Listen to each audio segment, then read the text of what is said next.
All right, everybody. Shalom and welcome. We are live here in the beautiful homeland of the Jewish people, Judea. Shalom to you wherever you are, and I'm sending you blessings. Today is a very busy day. It's Sunday here, and we are heading towards Yom Kippur. So it's not like a light time here in the Holy Land. Not to mention that we have tons of issues happening on the political scene, but it's certainly a busy time here because we got to get ready for Yom Kippur and then for Sukkot, and there's a lot going on here. So while we may have our challenges politically and otherwise, we still got to keep going with our religious calendar and with our calendar of getting life done. Because don't forget, we got kids and we have uh, uh, households and we have a life. And from the outside, it looks like Israel is like imploding, but from the inside, it's far from it. It's quite alive and well. I wish you blessings wherever you are. Here says Lucas, already sending me a blessing. Thank you very much, Lucas. And people are sending me blessings all over the world. I want to remind you as we're going live that it's a pleasure and honor to hear from you. One of the best ways to hear from you is with super chats. And when you super chat, that supports the show and also sends us a way to keep going. It's a little gas in our tank. So thank you very much to Maria. Thank you very much to Patty. Everybody is starting to send us blessings. I love that. It's so fun. And indeed, you are welcome. But please remember, a great way to communicate with us is through super chats. That's number one. Number two is that I remind you that one thing that we don't like on our comment section is proselytizing. We don't do that. This is an Orthodox, Jewish, Torah-based, Torah for the Nations show and program, and that's the way we like to keep it. So thank you very much for your good energies. But please remember that we have certain rules, and I appreciate that. We also have a shalom from Alex, who says, "God bless you and yours," from Scotland. Okay, you see that we are getting everybody from all the way from Scotland to Ma'ale Adumim, and people are sending us blessings from all over. So shalom and thank you so much. Okay, today we got to talk about what's going on in politics. It is a tumultuous day out there. Tumultuous. One of the stars of this tumultuosity, which is a word that has not existed till right now, tumultuosity, is our leaders, both the leaders in Israel and in the United States. The leaders have not had it clear in their minds about how to move forward. Thank you very much for the beautiful words. Says Elijah Uzi, says, my favorite part of the weekend. That is really nice of you to say that. Thank you very much. So we have a tumultuous moment, as I was saying. That tumultuous moment is maybe because of our leadership.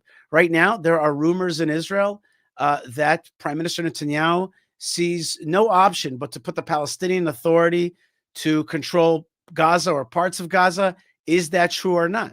Is there a hostage deal that President Trump is talking about? Is that true or not?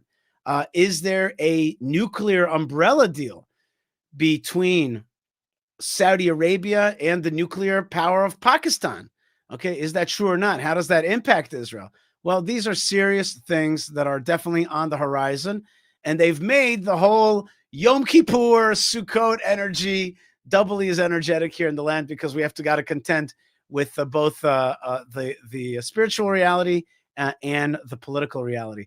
A person who has a grasp of both of those, both spiritual and political and legal, is Professor Eugene Kontorovich, who is a professor of law at George Mason University Law School and senior research fellow at Heritage, which is a very major think tank in Washington, D.C.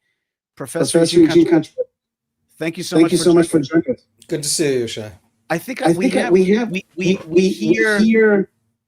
ourselves back. Do you have any way to minimize the echoes or something like that? Yeah. We are hearing. Oh, you know what? I see that for some reason echo cancellation was not on my thing. Now, so it was my fault. Let's start that again since we are going live. Let's start that again.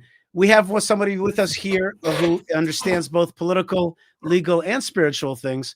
Professor Eugene Kontorovich, our resident expert, and also a professor of law at George Mason University Law School and senior fellow at Heritage, senior research fellow at Heritage in Washington, D.C.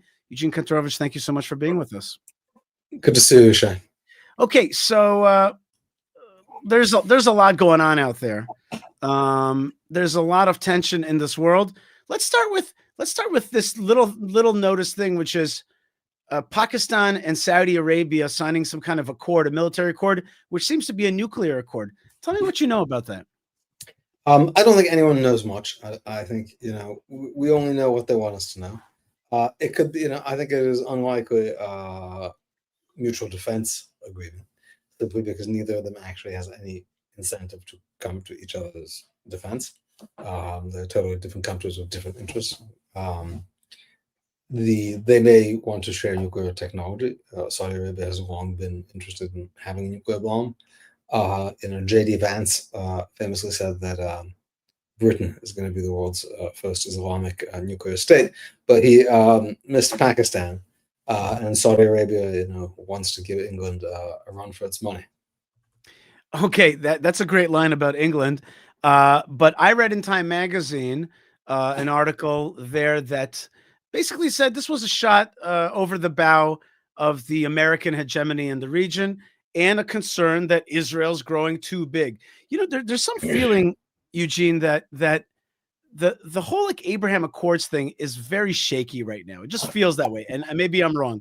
It just feels like the Saudis were heading towards normalization, but somehow the war in Gaza, although those are Islamic Brotherhood people, the Hamas are Muslim Brotherhood, they shouldn't be so friendly with Saudi Arabia. But at the same time, that and the attack in Qatar, again, you would have thought Saudi Arabia should have been quietly cheering, "Yay, you're getting rid of our enemies." But instead, they seem to be quite upset. And there's this tension right now out there between the UAE and Saudi Arabia. And there's a tension with Egypt. There's just a sense that the whole Middle East is kind of angry at us, angry at Israel, and there's like a tension in the system. Do you sense that? I think there's a fine line between deeply impressed, fearful, and tension. I think the Abraham Accords has held up actually remarkably well. That is to say, the countries that have been party to it have, seen 2 years of war throughout the Middle East between Israel and much of the Middle East, have seen it out without breaking off relations with Israel, have indeed reacted in a much more mellow and friendly way than Britain, France, and other non-Arab countries. So the Abraham Accords, I think, has held up. I think the idea that it might extend to Saudi Arabia, it never did. I think that was always Thomas Friedmanish wishful thinking. That would always be the hardest one to get. But I think, there are real potential, at least peace prospects with Syria, which are not illusory. And that itself is amazing. A peace that's not based on territorial concessions by Israel, but on Israeli strength. That at the same time, obviously. So my joke about the Abraham Accords has always been that Barack Obama really earned his Nobel Peace Prize when Donald Trump signed the Abraham Accords, because it was the fear of Iran and Iranian hegemony that made the Gulf states, which were always not hostile to Israel and always had better relations with Israel than other countries, willing to open up about that, normalize it, and regularize it. So if the fear of Iran, they wanted to balance the scales, Israel's success in basically, going John Wick on the entire Iranian axis and breaking the unity of fronts and doing something which Arab countries have completely failed to do. Right? Arab countries have been fighting, here and there in Yemen, a little bit here, a little bit in Iraq, trying to help out, have failed to resist Iran, and Israel smashed them in 12 days. So I think they think, maybe now we want to balance the other way. Maybe Israel's too strong. What do you mean by that? They don't, they don't want the strongest country in the region to be Israel. That's they don't want it to be Iran either. They want it like complicated. So Obviously, victorious Israel is not necessarily great for Saudi Arabia either. On the other, the UAE, I think people misread the Abraham Accords. People don't really know how to read Arabic diplomatic bulletins. The UAE apparently announced that if Israel annexed Judea and Samaria, or applied Israeli law to Judea and Samaria, it would downgrade relations with Israel. The news reported as UAE says, Arabs say they reject it. They say, go ahead, bavakasha, we're waiting for you. We don't understand why you're not doing. Downgrade relations means we pull back our ambassador for a year and send him back, when nobody's looking, and the embassy stays open. That's nothing. Okay, that makes sense. Okay. Let's talk about Gaza for a second. Here's a note from Trump Kitty Mommy. Writes, the 21-point plan sounds bad. From what I hear, it sounds like a Qatari plan transcribed by Witkoff, and that President Trump hasn't seen or touched yet, but it sounds bad. In other words, there's this thing coming out, and I read in some Israeli press that this 21-point plan seeks to release between 100 and 200 murderers out of Israeli jails, Hamas murderers, and would empower the would somehow disarm the Hamas, but would empower the Palestinian Authority instead in Gaza. Is that true? Exactly. Is that a good plan? It certainly doesn't sound like the sovereignty plan, at least in Gaza, Israel control militarily or civilly. It sounds like the same thing that we were offered in the summer of 2005, which was the disengagement. So where's the win there?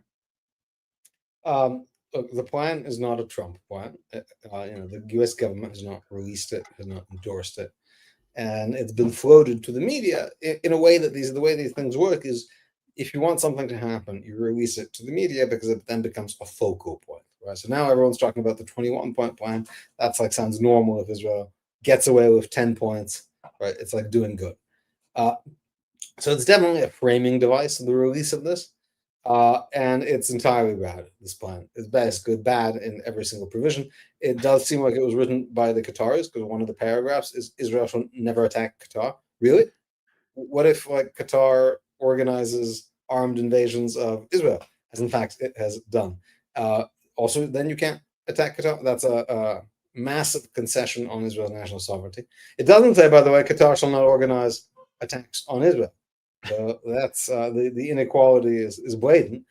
And other than calling for the release of hostages, which is very hard to enforce, right? Hamas is going to, of course, release. They're going to release every hostage they have, but at the last minute, right, a couple just get lost, right? You have hostages. There's always a few that get left behind.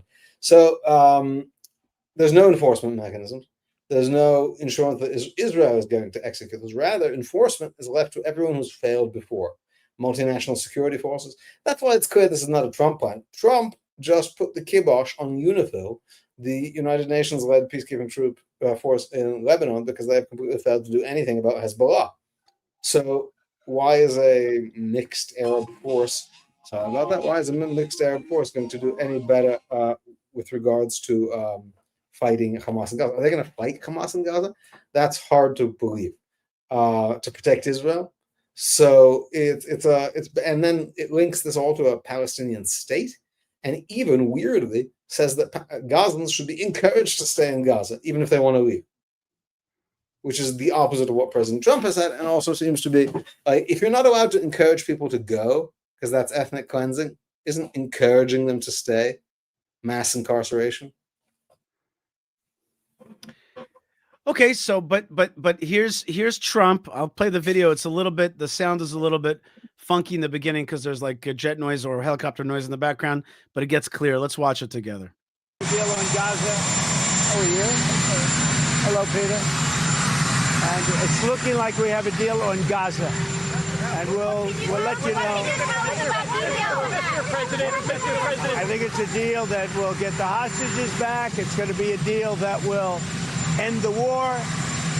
It's going to be a deal it's going to be peace. I think we have a deal. That'll be number 8, Peter, not 10. Okay, so President Trump is psyched about peace breaking out all over the place. here in the Middle East. We've been about to have this deal for a very long time. It's not the first time he said this. I think Steve Witkoff, who's his main negotiator, is telling him we're close to a deal, we're close to a deal. So that's what he hears. I think in the past he's also made it quite clear Hamas can't be rewarded for this, and the 21-point plan is basically 20 points of reward for Hamas. Mm-hmm. Even the parts that say Hamas is disbanded, but all its members can sort of stay in Gaza if they promise to be nice. That's great. I totally believe them. Hamas promises to be nice. They promise to play nice. Okay, so you're saying the 21-point plan is not a great plan at all. President Trump is saying that he's excited. You're saying his advisors are telling him these things. Witkoff is telling him these things. There's another point which is at issue right now, which is Israeli sovereignty over Judea and Samaria or the Jordan Valley. And some have posited that this is the best time that Israel could ever declare sovereignty, because you have a Trump in the White House, because the enemies have started the October 7th war, because you have an Israeli right-wing government. So this is the time to start changing the map, start adding more things like the Jordan Valley into the normative map of Israel. And yet, let's watch President Trump again on this issue. Leaders this week that would not allow Israel to annex the West Bank. Is that something that you I will not allow Israel to annex the West Bank. No, I will not allow it. It's not going to happen. Did you speak with Netanyahu about this directly? Yeah, but I'm not going to allow it. Whether I spoke to him or not, I did. But I'm not allowing Israel to annex the West Bank. There's been enough. It's time to stop now, okay? Okay, strange words, really, like hard to understand verbiage. Number one is I will not allow it. That is a little bit, it's denigrating to our national sovereignty. And two, there's been enough, not clear what he means by that. I don't know what he means by that. And so, language that was, now there's a lot of speculation in Israel that this thing that Trump said was actually being fed to him by Netanyahu, who needed a way to come down off the tree, and you're nodding your head in the negative, but Amit Segal also said it, and others. So there's important Israeli analysts who are saying it. Bottom line is this opportunity to assert some kind of sovereignty, any kind, taking a step. Oh, and I forgot. There's the American Trump administration. There's the Israeli right-wing administration. There is the October 7th attack. And then there's the international tsunami that is recognizing Palestine. That was the last Lego chip there that would have made the assertion of sovereignty maybe the right thing to do. So, okay, what do you think? I wrote in an article in the Washington Times last week that President Trump, Secretary Rubio have repeatedly said that the recognitions of a non-existent Palestinian state by Britain and France are a massive reward to Hamas, and they have given Hamas every incentive to discontinue negotiations. The only way to reverse that is by doing the opposite, but an American recognition of Israeli sovereignty in Judea and Samaria, because we see to Hamas these recognition-y things, these symbolic international diplomatic things, are of great importance. They associate them, I think, with honor and territory. So he's identified the problem, Britain and France and their crazy recognition. He's against that. So the solution is you have to fight fire with fire. Now, in terms of his comment in response to that question, I just wouldn't read. Everyone wants to know what's going on, so everyone builds theories and theories because people feel like they don't know what's going on. Nobody knows what's going on. I don't believe the fed to him by Bibi, because I don't think he's so solicitous of Bibi as to want to solve Bibi's own domestic problems for him. He's either against it or he's for it. I think his language does not really give too much away. He says annex the West Bank. So most of the plans being discussed in Israel are not about the West Bank in the sense of all of Judea and Samaria, but rather about parts. And I think we can even see back in the Trump plan in the first administration, he was opposed to Israeli sovereignty over the whole territory, but very sympathetic to Israeli sovereignty over parts of the territory. There's nothing in the statement inconsistent with that, or certainly that doesn't leave room for productive negotiations down that road. So really the only question is, what does Netanyahu want to do? Right? Does he want to fight for this? Does he want to say, look, you got 21 bad points there. One of the terrible points is no annexation of the West Bank. That's terrible. Hamas will then forever be able to say, we stopped them from taking Judea and Samaria. They were gonna, Trump was in office, they wanted to. We did October 7th, and we saved the West Bank. We saved. That will be dying because of that for decades. So I think it's very important to push back specifically on that point, because it's also not connected to what's going on in Gaza. And what President Trump wants is an end to the war. And if I were Prime Minister Netanyahu, I'd say, look, you don't want just an end to the war for a year or 2 years, maybe not even 3 years. Right? You want this a lasting accomplishment, and that means it's not just enough to get the hostages out, and to get the Hamas guys to bury their weapons in some tunnel that multinational inspectors are not going to find. You need to change the incentive structure. For Hamas? Yeah. You change the incentive. The cost of this was now we are giving the green light. We are backing Israel diplomatically in applying Israeli law to parts of Judea and Samaria. But is that the direction that you're seeing, or is it going the other way? I don't say. I think it's unclear. I think there's room for Prime Minister Netanyahu to fight hard for that.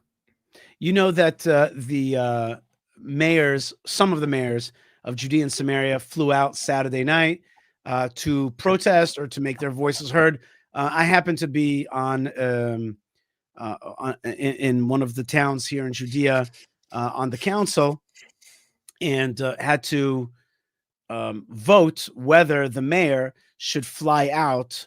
Should the township allow? The council was asked whether we would pay for and would allow the mayor to fly out and to make a protest. And since I have some experience in this, my voice was heard. I said that while I think that the mayors will have zero success at either impacting Prime Minister Netanyahu or President Trump, will have very little success in impacting them one way or the other, it doesn't matter, because the voice of Jewish people calling for rights in Judea and Samaria must be heard, even if it's a minority opinion.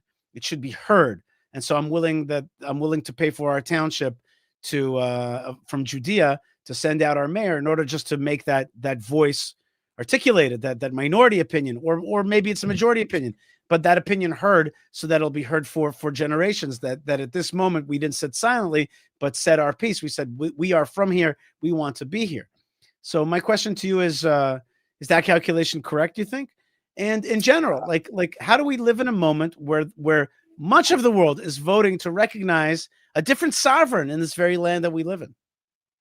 So I don't know about your budget. It's a budget. Again, I think we shouldn't get excited about these mayors' likelihood of success.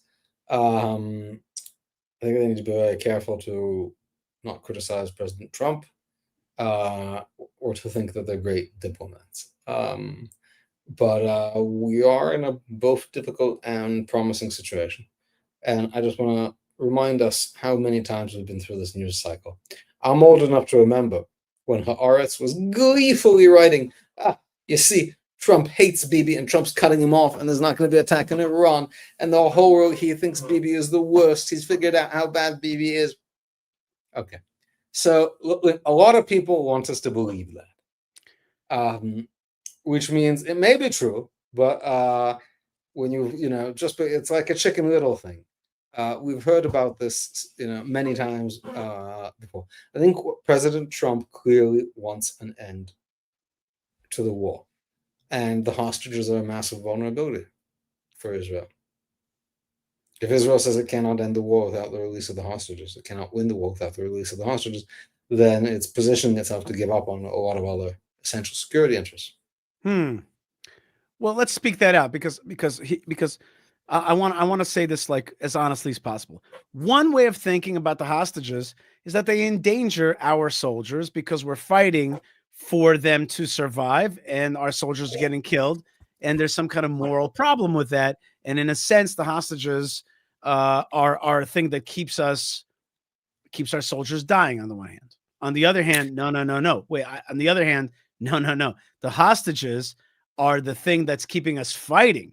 And we need to keep fighting in order to destroy Hamas. And therefore, the hostages are a kind of lure, a kind of excuse to continue the fight, or else many forces in Israel would have given up the fight a long time ago. Okay? You're saying, though, that not to fighting to the inability to stop the war is hurting us in other security senses. Is that what I heard you say? The inability to say, for example, let's say we've achieved all objectives, but releasing all of the hostages. Most hostages have been released. That's important to point out. The inability to stop the war in a large scale. The war is identified with the hostages. Look, I see a way. I can imagine a world in which Prime Minister Netanyahu says, "You know what? We've beaten when this Gaza operation is done. We've beaten Hamas. War over. Mission accomplished." To quote President Bush, and then just continue significant kinetic operations to release hostages. Because so long as an enemy is holding hostages, you can continue to fight them, whether you call it a war or not a war. But I think the public sentiment around it doesn't allow that kind of framing to say, we're not, God forbid we give up on the hostages. But we can still say, what Trump wants to hear is the war's over. He also wants to hear, he wants to stop hearing about people starving in Gaza. He doesn't want this bother. And that's where the reconstruction comes in. And I think it's important for Israel to explain to President Trump how this proposal is in the actual, everything but the very, very, very short term, going to lead to more conflict and potentially imperil, this amazing record he has had as a peacemaker. Right. Yeah, he mentioned that, right? He mentions that, like, I'm a peacemaker. Is that what he meant when he said number 7 or number 8 there? He said something like that? Yeah, he negotiated a very impressive deal with Congo and Rwanda, I think. And a deal, we'll see how long it lasts, but there have been many, many, many ceasefires there. He negotiated a truly impressive and surprising out-of-the-box end of conflict peace with Armenia and Azerbaijan. That was a big success. I don't recall the others. But there have been really significant successes in a very short period, and you can tell it's important to the president. But it's important that those successes be real. Okay. Well, it's funny because the language is like pieces around the corner, and yet my feeling is, just on a personal and gut level, is that like war is around the corner. We have Egypt getting hot under the collar. Turkey. What's that? Turkey. Turkey is establishing a second Ottoman Empire right around the corner. Right. Okay. And we've got the Hamas of Gaza not out yet. Hamas of Judea and Samaria, the so-called West Bank, ready to throw their hat into the ring. And so it's not, I would not say that it's a time that peace feels around the corner. Moreover, the Europeans and so many other countries are kind of goading everybody on with their recognitions and their flotillas. What's with their flotilla? It's still floating, their flotilla? What's the deal with that? It's floating very, very slowly. It must be some kind of like Odyssey thing, and they must be getting stuck at the island of blue-haired people and other kinds of weird islands. Maybe they're hearing the sirens and stuff like that. Yeah, they're having a good time, obviously, so they're not in any rush. I think if it were not for what we know about very low European fertility rates, one would predict that more souls are going to be created on this flotilla than saved by it. And so that's why they're taking their time.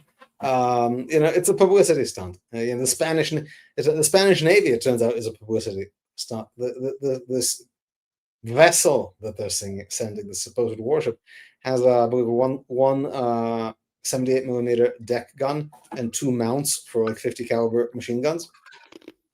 So it does not have missiles on the armament, right? It doesn't have torpedoes. So I hope nobody comes up from like underneath or from above. In other words, they're not seeking in a military engagement. They're actually not capable of military engagement with Israel.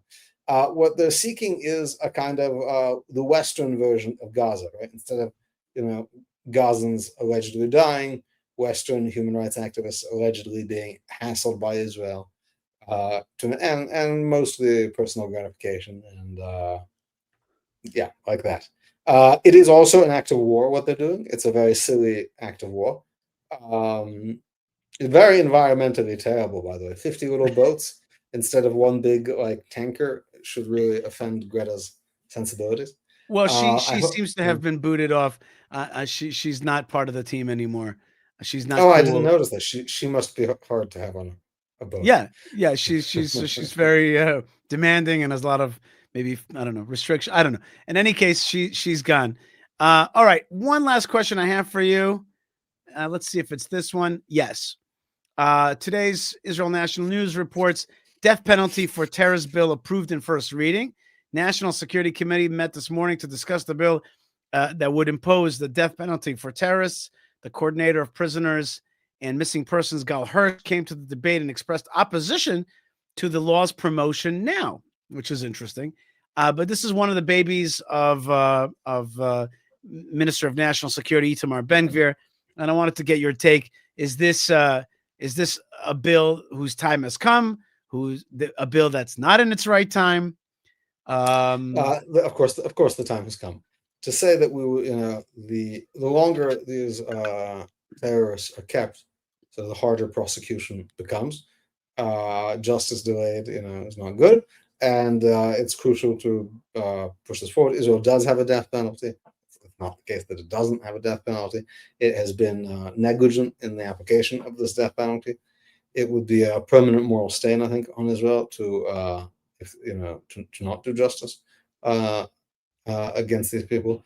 And again, the notion that you would like just pervert the application of the law for hostage negotiations, I think, is deeply troubling, and it also shows this kind of strange moral hierarchy.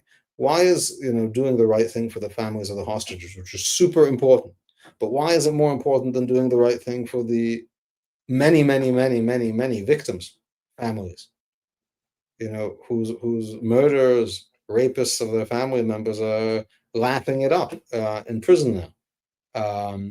So there's no moral scale for that, but it's not like one obviously trumps the other. We got to fight for the hostages and fight to do justice at the same time. October 7th was the worst massacre of Jews since the Holocaust, and it needs to be, and there needs to be Nuremberg-like proceedings. Even more disturbingly, I just briefly read the story and didn't see all the details.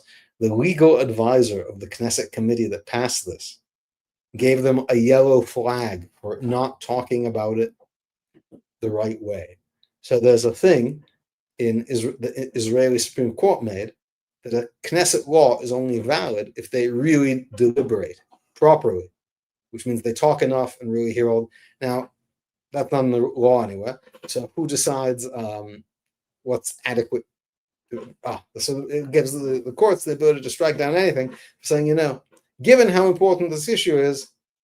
By the way, there is a law that actually says how much something needs to be talked about in the Knesset. There's it's called the Basic Law of the Knesset, which said it needs to be talked about once in the committee, passed, one reading, passed, second reading, passed, third reading. That's it. It doesn't say like they have to go on all night. Anyway, so they're preparing the way to strike this down and be feted by international human rights advocates. Okay, so the time has come for that, and let's hope that does pass, and that'll be part of our war on terror. Last thing, predictions. Give me you have any predictions? No predictions. No predictions. Okay, that's good because that probably falls in line with the Torah's mandate not to try to. Listen, I did not foresee the Iran war. I did not foresee that. I did not foresee for the worst. I didn't think Israel would do it. I thought that the multiple times we had extended ceasefires for partial hostage releases, I thought those would not allow us to renew the war. So as did many other people. So I've been wrong in predictions. I've also been right. One good news that I've been right about. I was right that the ICC's decision to essentially sacrifice all of their legitimacy and legality on a crazed prosecution for a crime that hasn't happened, like not just not by the right people, but didn't happen in the world, namely the starvation of the people of Gaza, against a non-member state on behalf of a member that's not a state, it would be bad for it. It would get it like a lot of loud credit from the people closest to them, like international human rights lawyers. But fundamentally, in the rest of the world, 4 countries have quit the ICC since they issued their warrants. 3 just last week, by the way. 3 African countries. We only read the good news about the ICC, the good press releases. 3 ICC, and I think Israel. If Israel's really worried about the ICC, there's a lot it can do in working with African countries who are never really too happy to join in the first place and who have long wanted out. And now the path is wide open. More countries have quit the ICC since they issued these warrants, less than a year ago, than have ever quit the ICC before. So this institution is under pressure, and that pressure, I think, can be maintained. Very good. Okay, so that's good news. That's very good news, indeed. And I didn't hear that. I didn't hear about that.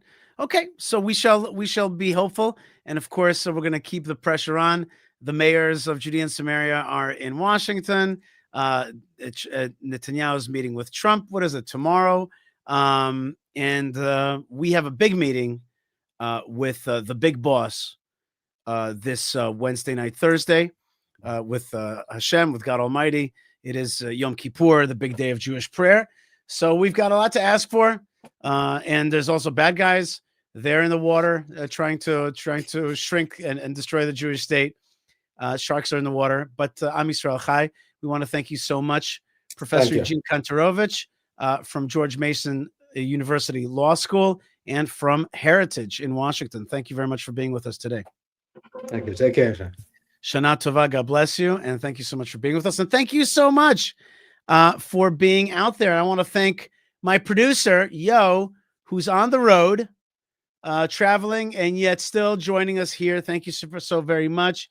That's right. She writes, let's see this. I just saw her. Sometimes the comments go by so quickly, it's hard to catch them out there. I lost it. Okay, wait. I lost it. That's right. Okay. In any case, awesome to have you guys all with me. And I want to wish you a happy Shavua Tov. Everybody say Shavua Tov.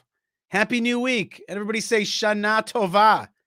Do you know how to say Shana Tova, everybody? Do you know how to spell Shana Tova? Come on. Shana Tova. Why don't you write to me in the comments? Shana Tova Yishai. Later writes, Hashem bless and protect Israel. Thank you. And Torah Worldwide writes, Shavua Tov. He writes in Hebrew. Very good. That's right. Shavua Tov and Shana Tova. That's right, everybody. Shana Tova. Shahana Tova. That is a song. And so we are doing our best out here to send you guys a little bit of loving and energy from the land of Israel. And we have to think good thoughts and have a lot of positive energy out there. Let's watch some videos that I collected from you here. Here is the Prime Minister of Indonesia, who is out there speaking in faith. This is one of the biggest Muslim countries in the world. This is what he has to say about Israel. To recognize, we must also respect, and we must also guarantee the safety and security of Israel. Only then we can have real peace. Real peace. Thank you. Wassalamualaikum warahmatullahi wabarakatuh. Shalom. I love it. Okay. So Indonesia out there sending good energy to Israel. Who would have thunk? Who would have known? Who would have known? Says PC, I do not trust Indonesia. I didn't say we should trust anybody. I just said Prime Minister of Indonesia spoke in favor of Israel. That's all. I just it was a small thing. Okay. Now here's Mike Huckabee on Piers Morgan standing up for Israel. Prime Minister Keir Starmer, who led the charge this week. I would say to him, it's probably best if you said, maybe we were premature with this. Let's work toward a better picture of first getting the hostages out. Let's put our focus on all hostages coming out, resolving the war in Gaza, And then let's talk about the future, both in Gaza as well as in Judea and Samaria. That's what I would say to them. I think they jumped the gun way ahead of themselves, and it really has created an additional problem that nobody, and I mean nobody, needed right now, while we still have hostages that are being tortured by these monsters in Gaza. I don't think that that's exactly right. I don't think that we need to fight against the declaration of a Palestine in our ancestral homeland because we still have hostages or because the timing is wrong. I think it's just plain wrong. Just plain wrong. This is our land, not somebody else's land. And the reason that we have hostages in Gaza is because of that way of thinking. We gave away a big part of our land to the jihad. It was the Palestinian Authority first, then it became Hamas because the PA is a gateway drug to Hamas.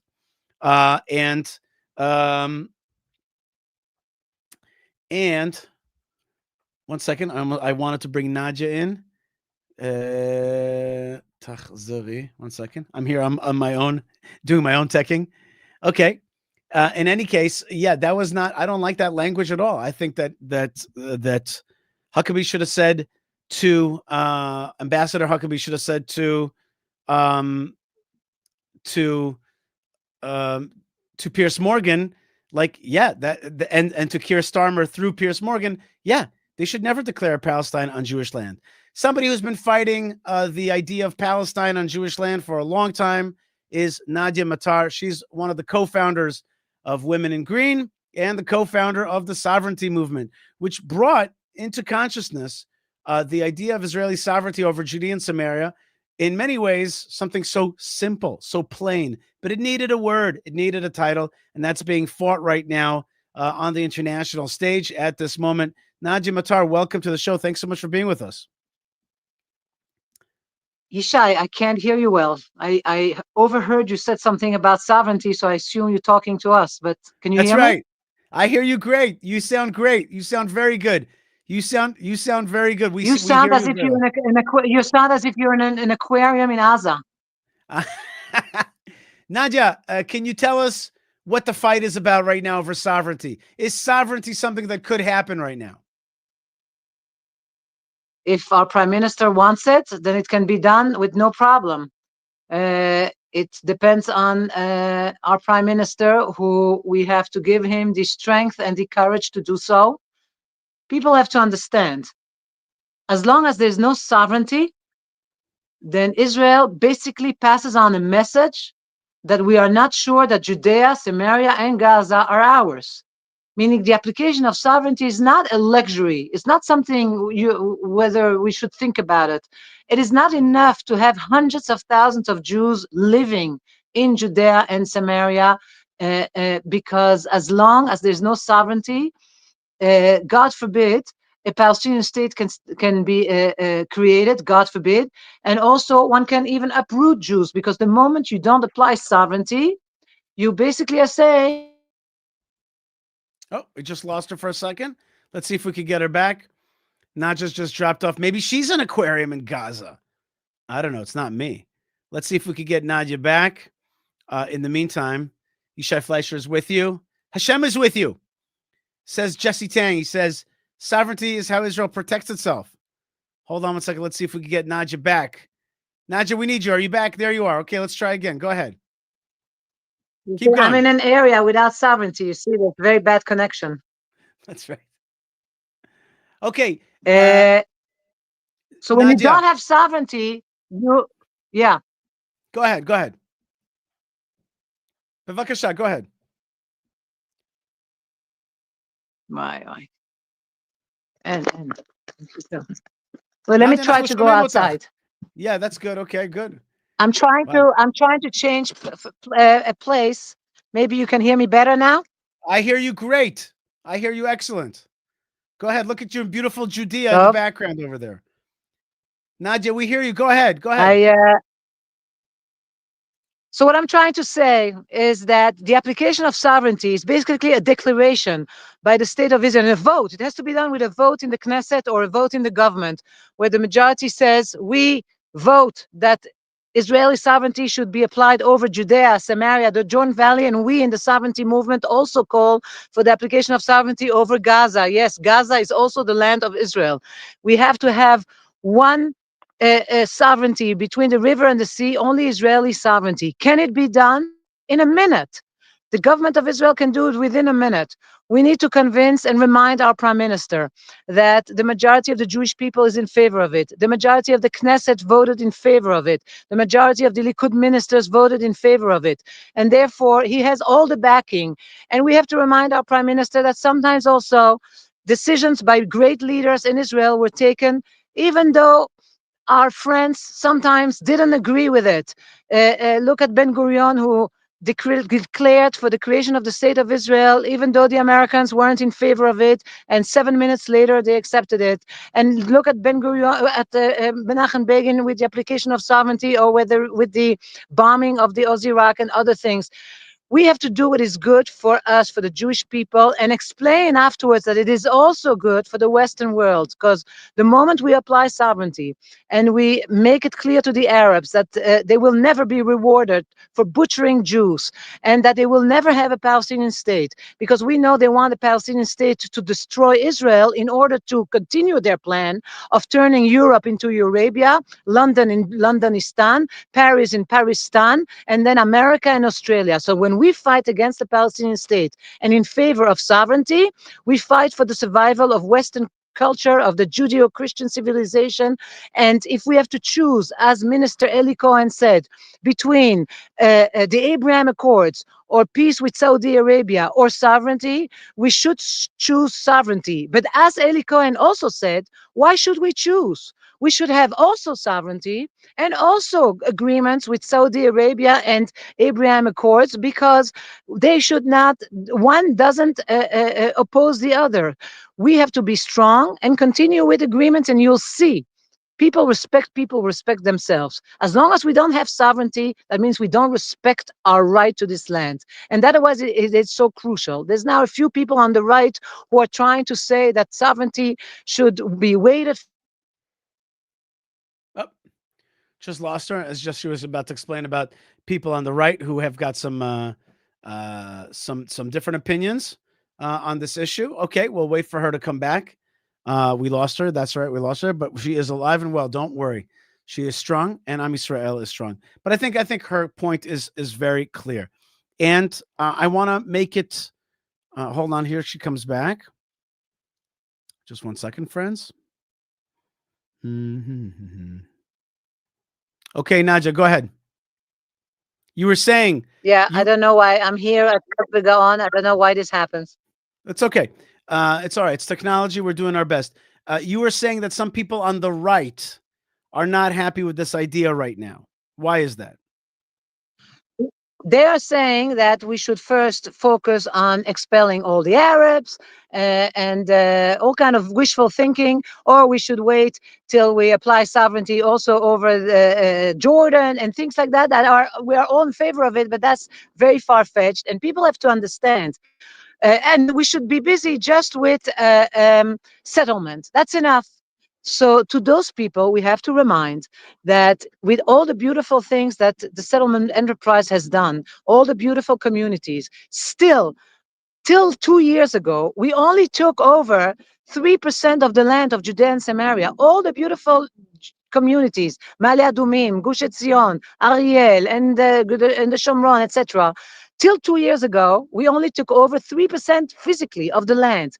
Thanks to Minister Smotrich and this right-wing government and the many new chavot, the many new farms and outposts that were created, now we are up to 10%. 10% of the land we are now in charge of. But what about the rest? Every minute you and I, we just spoke, Yishai, we lost another hill because the Palestinian Authority is not having podcasts. The Palestinian Authority is taking over land every minute that we talk. So we can't wait in just having settlement. Settlement was proven not to be enough in Gush Katif. There was a beautiful settlement enterprise, and within 6 days, it was destroyed in 2005 because there was no sovereignty. So sovereignty is there to protect not only all the lands that still need to be developed, because when we will apply sovereignty, we will apply sovereignty over the whole area. Also those areas that we haven't developed yet, that we will develop when we will bring another 2 million Jews coming on Aliyah. We will settle them there. But we need to apply sovereignty now, because otherwise the Arabs of the PA are taking over. So sovereignty is another comma, is another level above the settlement important enterprise. I'm not against settlement. I mean, in addition to settlement, we have to add the level of sovereignty in order to protect the settlement enterprise. There would have been no Gush Katif uprooting had there been sovereignty. There would have been no Oslo Accords had there been sovereignty. There would have not been a Palestinian people had there been sovereignty. But because we stuttered, our government after 67 did not decide that this is ours, we gave way to the lie of a fake Palestinian people to rise up and say, oh, it's really ours, when really it's not theirs. They're not a people. So when you don't apply sovereignty, you give an opening to those that the land doesn't belong to them to claim it's theirs. You give an opening to people to come up with horrendous like the Oslo Agreement, and you give way to create, God forbid, a Palestinian state and to uproot Jews. Isn't it time to stop with that? So some people on the right are saying, but you need more permits when you have sovereignty to build a Jewish community. And we lost Nadia again because she's out. The reason that we keep losing her is very simple, because she is out in the hills of Judea. And the hills of Judea do not have as good of cellular connectivity out there because it's less developed than it should be. And that's exactly right. It has to be more developed. And when it'll be more developed, there'll be better economic matrix and better cellular connectivity, and sovereignty will bring better connectivity and better for all of us. Okay, Nadia, one more chance. Are we on? Yeah, we're on. I have one more sentence to say. Go ahead. I want to say one more sentence to those who are afraid, to those on the right who are afraid of sovereignty. And who say we should only focus on settlement, and maybe in a few years when there'll be many more Jews, then maybe we'll think of sovereignty, because they're not against the idea of sovereignty. They think it should be done later. Let us all remember, we're all for the same goal. All of the land of Israel belongs to the Jewish people. God gave us this land. We all want, from the river to the sea and even beyond that, to be Eretz Israel. It's just a difference of opinions of how it should be done. That's all we're talking about. We're all friends, and it's all okay. But to those who are afraid of sovereignty now and say we should only focus on settlement, which is basically focusing on crumbs, just to get a few crumbs. This right-wing government is not going to be here forever, and President Trump will not be here forever, and we have to remember that. And mainly also we have to... Okay, I think we got a lot of points from Nadia, very important points, and I am here with you for sure, Baruch Hashem. So many people are writing to me saying that they recognize the importance of Judea and Samaria. So many people out there understand it. And I'm just so thankful that so many people get it. Let's see if Nadia, last chance. Here we go, Nadia. One last chance. Yes. Here you go. The last sentence I want to say, there was settlement also under the British mandate. We don't want to be back under the British mandate where we also were settling. That's not enough. We need sovereignty. We need we had a military victory in 67, but we didn't finish. Every military victory needs to be ended with a diplomatic victory, and that is still missing, and that is sovereignty. Sovereignty is what is going to show the Arab, if you will never, ever get 1 inch of our land, because we finally declared this land is ours forever. And that is what sovereignty is so important. And we pray that our prime minister will have the courage to do so. And God forbid if he doesn't, then there are other leaders who will do so, because in the end there will be, please God, sovereignty. There's no other way. And I just want to say, Nadia, before you go, amazing. You know, I want to say, for God's sakes, the Lord is throwing so many gifts at us. Okay, He's throwing so many gifts at us at one time. He's given us a nationalist administration here in Israel. He's given us the Trump administration in the US. He gave us the awful gift of the 7th of October, which led to so many deaths and so many losses, but also, therefore, a strong opportunity. And now with this political tsunami of our enemies trying to declare that somebody else should be sovereign in our land altogether, this is a moment to say, no, this is our land. This is God's land. This is our history's land. And we should hold on to this land. And the funniest and saddest thing of it all is that Israeli sovereignty is the thing that's going to bring the most normalization, the most peace to this region. And the most Arabs and others will benefit from it. That's right. You know what I write? I write Palestine. You see how I spell it? Palestine is Jewish. Stein, okay? Palestine is Jewish. And I say Zionism, not cynicism. That's what we need. And I say, let my people grow. Let my people grow. Come on, Hashem. Now, speaking of Zionism, not cynicism, I am going to be terminating this live stream in just a little bit because I got to get dressed and go to the Ari Fuld Organization Foundation event in which I was the recipient last year of the Ari Fuld Prize. And I will be introducing this year's Ari Fuld Prize winner, which is Avi Abelo. And I'm going to be talking about his accomplishments. And I'm also going to be talking about the biblical highway and all that we've done with that and pushed it forward. Bezrat Hashem. So I want to really thank everybody out there for giving me an opportunity to speak with you and give you a lot of blessings here. So today was a short live stream, but an important one with many points. And this is all as the Prime Minister Netanyahu is in the United States. He did say at the UN that there will not be a Palestinian state, and that's very important. By the way, if you want to know, well, you know what? Here we go. Here's a nice video to end our live stream with. I'll translate. This is one of Israel's leading thinkers, Moshe Feiglin, talking about really what October 7th, the way we should really be thinking about it. All right, here we go. I'll translate. חסר תקדים בתמיכה שלו למדינת ישראל, הרבה מאוד אוהבי ישראל מחד, פתאום מדי פעם הבלחות של התבטאויות של טראמפ בעניין קטר הנהדרת. איך מדינת ישראל צריכה להתייחס באמת לארצות הברית בתוך כל הדבר הזה? Okay, how should Israel really relate to the United States, given that sometimes we have a lot of support, other times they say nice things about Qatar, and it seems to be not clear what their position is. Here's Moshe Feiglin on it. כל אחד מאותם חברי משלחת מדהימים שהגיעו לכאן הבין, ולהערכתי עדיין מבין. He's talking about 250 U.S. lawmakers that came here to Israel. And they came and they saw Judea and Samaria. המערכה שמתקיימת כאן בארץ הקודש היא בעצם מערכה שבין הברבריות לציוויליזציה.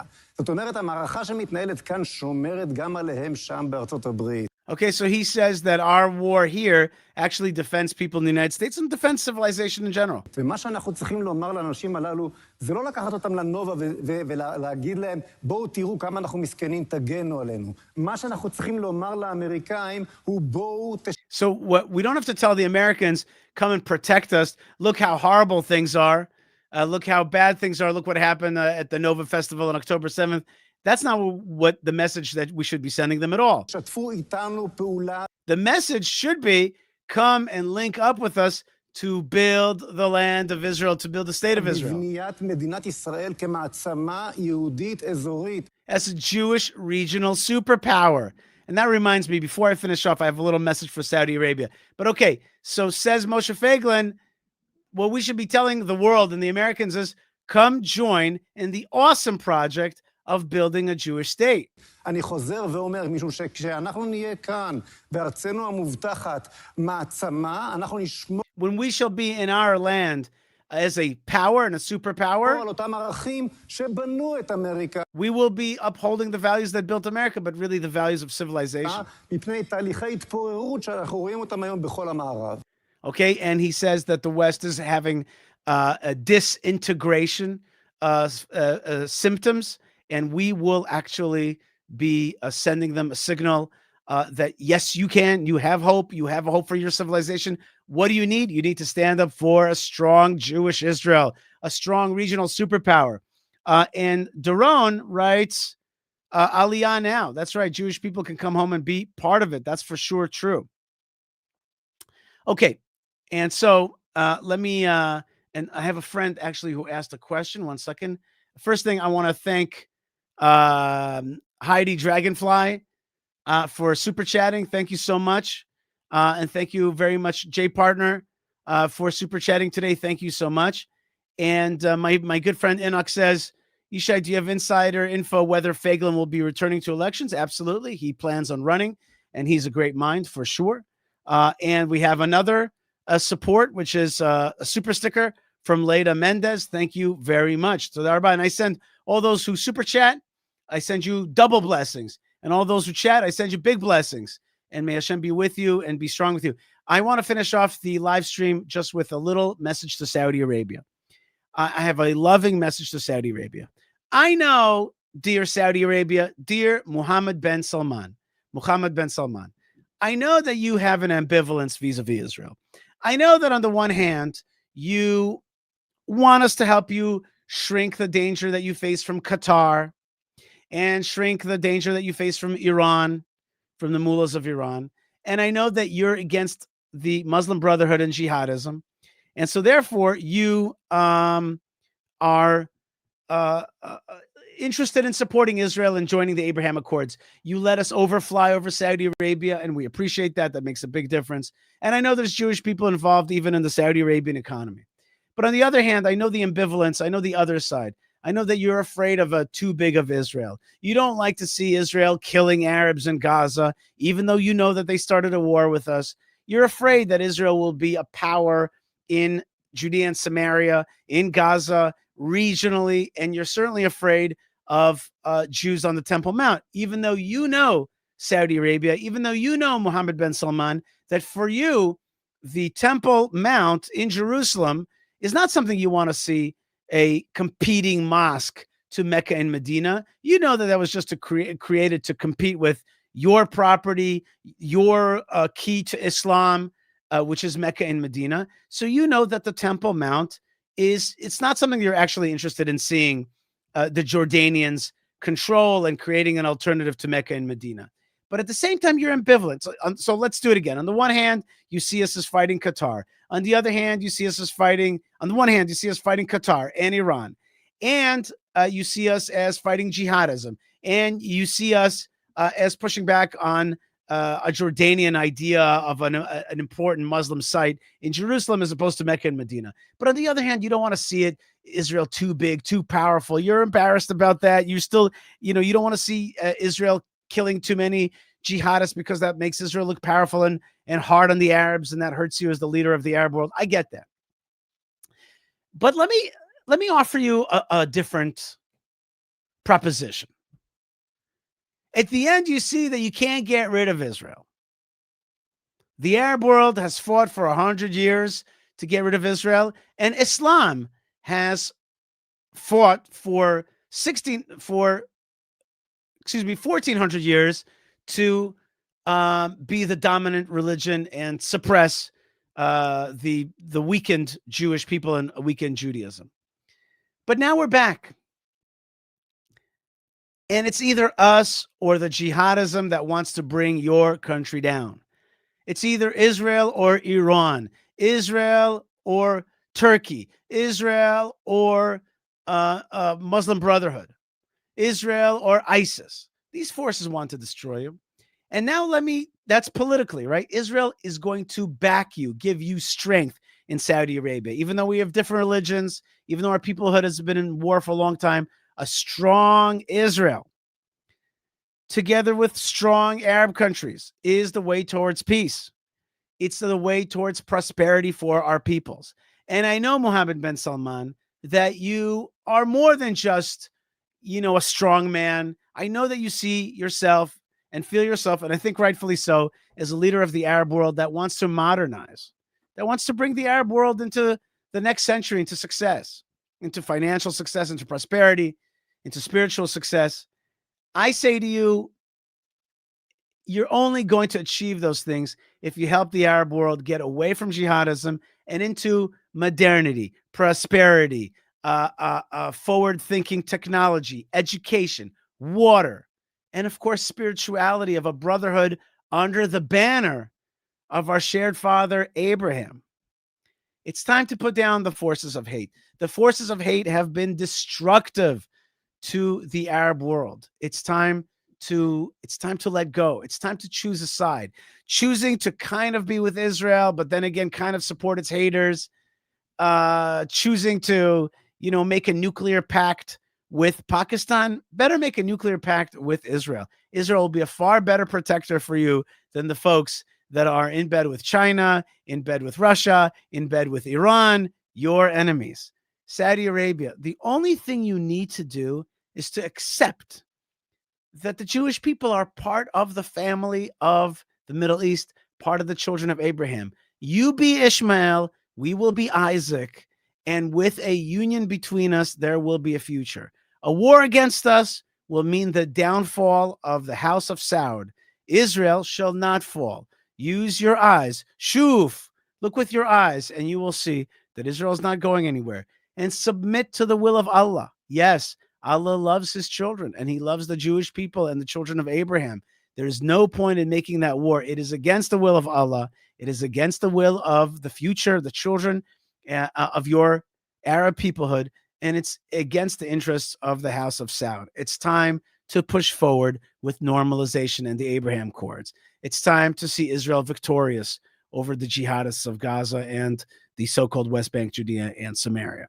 That's what I'm recommending to you, my dear, honorable, Your Majesty, King, the King apparent, what's it called, the Crown Prince, Mohammed bin Salman.